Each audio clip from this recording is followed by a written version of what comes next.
and he's going to be charged that way. Or he could have a history of being a heavy-handed cop who's been involved in a lot of situations. You don't know that. Yeah. So, however that's going to come out, but it's just weird because the fleeing felon law, use Nathan as an example. Okay. Nathan walks into a grocery store, steals $300 worth of steaks.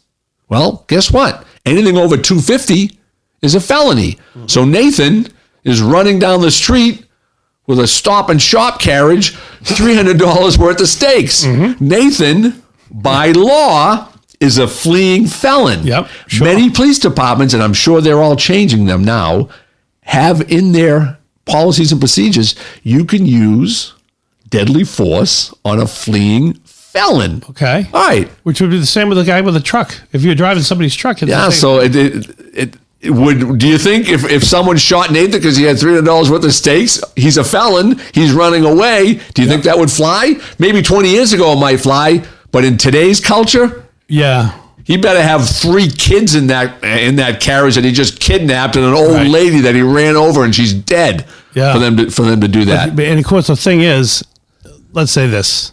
He's stealing the steaks. You know that he's bringing them down to serve to the poor and he's bringing them to the homeless shelter to serve all the homeless people for the weekend. But this other guy, this guy who stole the truck, let's say he's a bad guy. He might be somebody who's just going to do it again and again and again and menace people. And he should be taken off the streets. But he should. Because we can't be...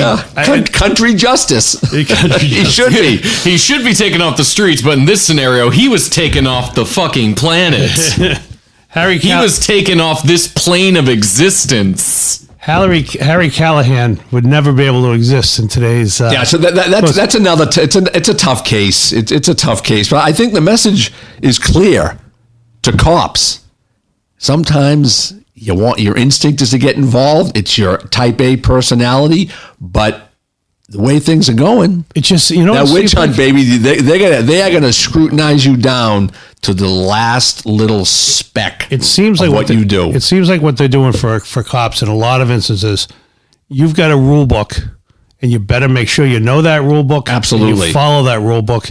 And if you're a department that has an outdated rule book, if your policy and procedures are 5 years old or more, you better change them.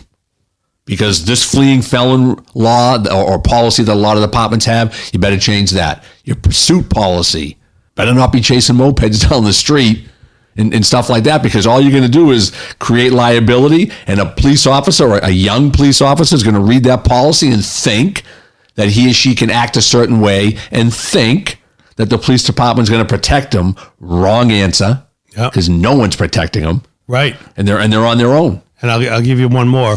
You're trying to, for the street cop, all of this adds up to you're taking adrenaline out of the equation. Absolutely, which might be honestly impossible.